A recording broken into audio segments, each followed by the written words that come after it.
So using Nano Banana in Photoshop, I asked it to place Dhalsim on a chroma green background. Then I asked it to create a 16-bit version.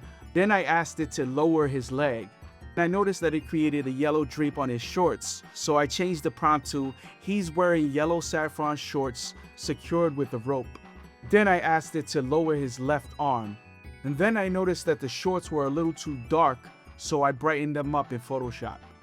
Then I used that 16-bit version of Dhalsim to create a pose reference in ComfyUI using WAN 2.2 with the first and last frame workflow. I was able to take that newly created pose image and combine it with the original Dhalsim shot and create shot 1 with the prompt that I created with Google Gemini.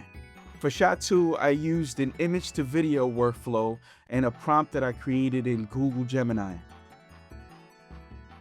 For shot 3, I had to take the original shot of Dhalsim on the chroma green background and add white eyes in order for the first and last frame WAN 2.2 animation to work seamlessly. After adding the white eyes, I asked Nano Banana to change the man's pose to a floating lotus pose and add white eyes. I then brought those two images back into ComfyUI using a WAN 2.2 first and last frame workflow with a prompt that I generated with Google Gemini. For the background, I asked Nano Banana to remove Dhalsim and then remove the text. Afterwards, I used the clean background and the text in a WAN 2.2 first and last frame workflow and used a prompt that I created in Google Gemini. I ran that for like 1,000,000 times, but the problem was that WAN 2.2 couldn't get both top and bottom animation to reveal nicely, so I had to combine two shots in order to create one shot. Once I was satisfied with all the shots that I created, I brought them into After Effects for compositing. I grabbed all 3 shots of Dhalsim on the chroma green background and keyed them out with key light.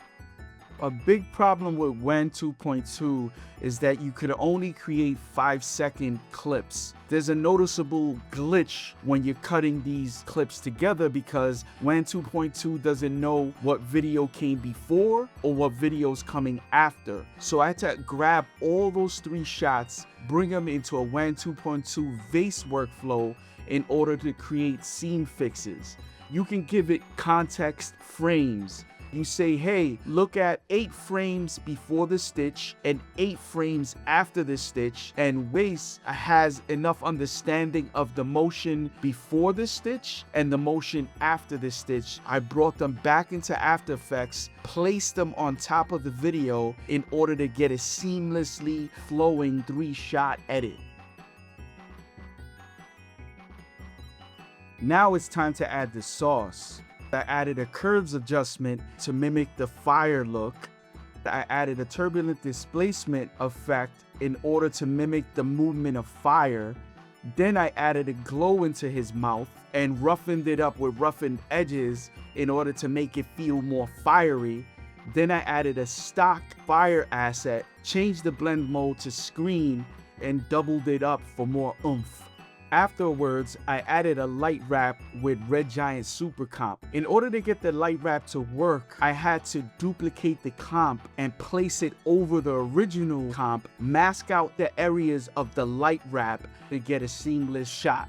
I added a glow to his eyes with optical glow. Then I added a compound blur map and a displacement map to displace the background to add more energy to the transition.